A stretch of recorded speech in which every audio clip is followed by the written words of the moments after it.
Hello.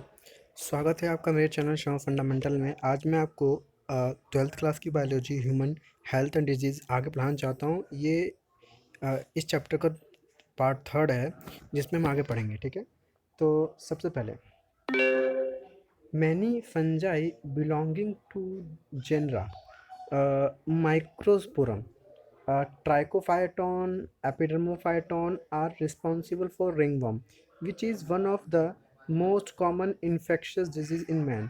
बताना चाह रहा है कि बेसिकली फंजाई के ग्रुप के ऑर्गेनिजम्स हैं जिसमें माइक्रोस्पोरम आता है। मतलब माइक्रोस्पोरम एक जनर है, उसमें जैसे कि ट्राइकोफाइटोन एपिडर्मोफाइटोन, ये वो मतलब माइक्रो ऑर्गेनिज्म, मतलब ये वो फंजाई हैं जिनसे रिंगवर्म होता है। ये जनरली इन्फेक्शियस डिजीज़ है। ठीक है ना। इसमें प्रॉब्लम क्या आती है दिखाएंगे अभी। फिलहाल क्या है इसमें अपीयरेंस क्या होता है, ड्राई स्किन ड्राई हो जाती है, स्केली लेसन्स हो जाते हैं on various part of the body such as skin nails and scalps and are the main symptoms of disease. These lesions are accompanied by intense itching. जहाँ पे भी ऐसा होता है वहाँ पे आपको इचिंग बहुत ज़्यादा होगी। आपको जैसे कि इचिंग मतलब खुजली बहुत होती है, और जहाँ पे अगर आप खुजली कर देते हो तो वहाँ से फील होता है कि हीट रिलीज हो रही है। ठीक है ना। और heat and moisture help this fungi to grow. अगर कहीं भी जहाँ पे भी इन्फेक्शन है, अगर वहाँ पे मॉइस्चर होगा तो चांसेस होंगे ज़्यादा ग्रो होने के, which make them thrive in skin folds such as those in the groin or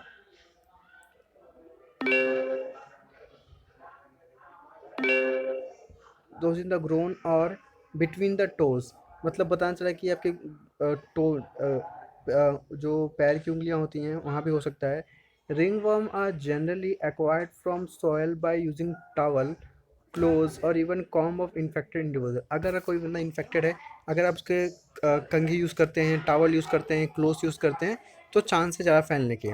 अब ये इंपॉर्टेंट ये है कि ये कैसे, मतलब कैसे इसको रोका जा सकता है। तो साफ़ सफाई रखिए, ये इम्पोर्टेंट है। आप गौर से आप ये डायग्राम देखें। अगर आप इस डायग्राम में देखेंगे तो ये एरिया देखें। इस एरिया में क्या है, आपको दिख रहा होगा, थोड़ा वाइट वाइट सा है ये, और ये देखो थोड़ा लाल लाल सा भी दिख रहा है आपको। तो ये बेसिकली ये मतलब आपको ऐसा जहाँ दिखे और हो तो इसका मतलब क्या है, वो इन्फेक्टेड बंदा है। इसमें जनरली मतलब क्या हम कर सकते हैं, इससे नहीं होगा। तो देखो, मेंटेनेंस और पर्सनल हाइजीन, अगर आप अपने आसपास अपने आप को साफ रखोगे, public hygiene is very important for the prevention and control of many infectious disease. आप खुद अपने आसपास होने वाली मतलब हो सकते हो कि अपने आसपास साफ सफाई रखेंगे तो इन्फेक्शन फैलने के चांस कम हो जाएंगे। Measures for personal hygiene includes keeping the body clean, हमें अपनी बॉडी को साफ रखना चाहिए। जो पानी पीते हैं वो साफ पीना चाहिए, and food vegetable fruits etcetera. ठीक है। Public hygiene include proper disposal and of waste and etcetera. Public hygiene का मतलब क्या है कि हमारे आसपास जो भी वेस्ट जनरेट होता है उसको प्रॉपर डिस्पोज करना चाहिए, और जो वेस्ट होता है उसको भी। Purity cleaning and disinfection of water pools cesspools and tanks and observing standard practice of hygiene in public catering. मतलब ये है टोटली, आप आसपास अपना साफ सफाई रखो, आसपास जो लोग हैं उनसे बताओ, और प्लस जैसे कि कैंटीन है, कैंटीन में खाना साफ़ होना चाहिए, वहाँ के आसपास साफ सफाई अच्छी होनी चाहिए, जो टाइम टू टाइम जो नालियाँ है वो साफ़ होनी चाहिए। ठीक है। These measures are particularly essential where infectious agents are transmitted through food and water such as typhoid, amoebiasis and ascaris. तो बताना चाह रहा है जनरली किन के लिए, जो टाइफाइड हो गया, अमेबिस हो गया, एस्कैरिस हो गया, ये जनरली बेसिकली ये इन्फेक्शियस डिजीज हैं। ठीक है। ये अगर खाना सही नहीं है, पानी ठीक नहीं है, तो फैलने के चांस ज़्यादा है। फिर अगर बात करें एयर से फैलने वाली बीमारी, तो in case of airborne disease such as pneumonia common cold in addition, तो ये एयर से फैलने वाली डिजीज़ हैं। देखो, ये टाइफाइड और ये एमिबेसियस कैस, ये अगर खाना पानी ठीक नहीं हो तो हो, गंदा हो तो हो सकता है। और अगर एयर से फैली बीमारी कौन कौन सी है, निमोनिया और कॉमन कोल्ड। ठीक है।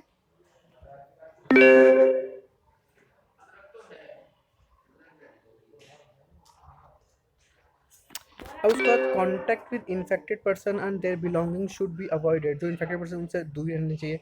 उसके बाद for disease such as malaria filaria that are transmitted through insect vector. देखो ये इंपॉर्टेंट है। फिलेरियासिस मलेरिया जनरली किससे होता है, इंसेक्ट वेक्टर के थ्रू, मतलब किसी के थ्रू फैलता है, किसी पर्टिकुलर ऑर्गेनिज्म, उसमें इंसेक्ट की बात कर रही है तो मॉस्क्यूटो होता है। ठीक है। और उसके बाद फिर, और ये इन्हें इन मतलब मलेरिया फ्लेरेसिस को आप कैसे रोक सकते हो। तो जहाँ पे भी मतलब जो पानी जमा है वहाँ पानी जमा होने ना दे, नाली साफ़ रखे, तो चांसेस कम है। मतलब ब्रीडिंग प्लेसेस को क्या करना है आपको, वहाँ से हटा देना है, साफ़ रखना है आपको। This can be achieve by avoiding stagnation of water in around and residential area. तो बोलना चाहिए आप कैसे कंट्रोल कर सकते हैं, जहाँ पे भी पानी जमा है और उसके आसपास पानी को हटा दें।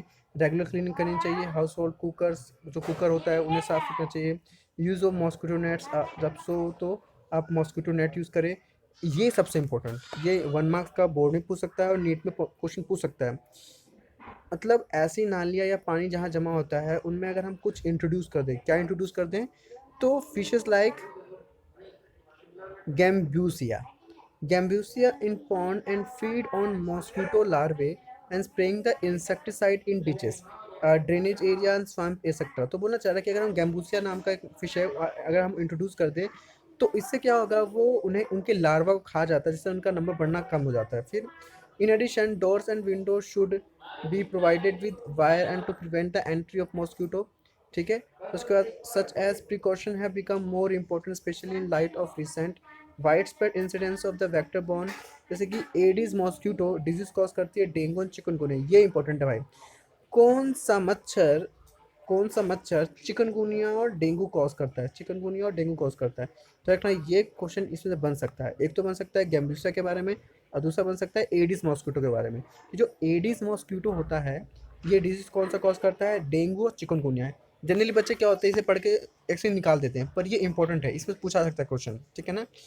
तो अब आगे चलते हैं। क्या the advancement made in biological science have armed us to effectively deal with many infection disease, the use of vaccine। जैसे कि अगर हम प्रॉपर टाइम के साथ हम अपने आप को एडवांस कर चुके हैं, तो जैसे कि बायोलॉजिकल तरीके से हम रोक सकते हैं। जैसे जब बच्चा पैदा रहता है तो शुरुआत में हम वैक्सीनेशन करते हैं, क्यों, क्योंकि उसका इम्यून सिस्टम स्ट्रॉन्ग करने के लिए। ठीक है ना। The use of vaccines and immunisation programmes have enabled us to completely eradicate a deadly disease like smallpox। ये इंपॉर्टेंट है, ये पूछ सकता है कि ऐसी कौन सी बीमारी है जिसको हमने बिल्कुल प्रॉपर तरीके से हटा दिया है, तो ये स्मॉल पॉक्स है। ठीक है ना। स्मॉल पॉक्स को हम प्रॉपर तरीके से हटा दिया, ये भी बीमारी नहीं होती है। A large number of other infectious disease like polio, diphtheria, pneumonia and tetanus have been controlled to a large extent by use of vaccine. अब इसी वैक्सीन के थ्रू हमने ये जो बीमारियाँ हैं, पोलियो, डिप्थीरिया, निमोनिया, टेटनस, इसको हमने काफ़ी हद तक कंट्रोल कर लिया है। Biotechnology about which you will read in chapter 12, हम बायोटेक्नोलॉजी में पढ़ेंगे इसके बारे में, कि हमने टाइम के साथ वैक्सीन डिस्कवरी करी है।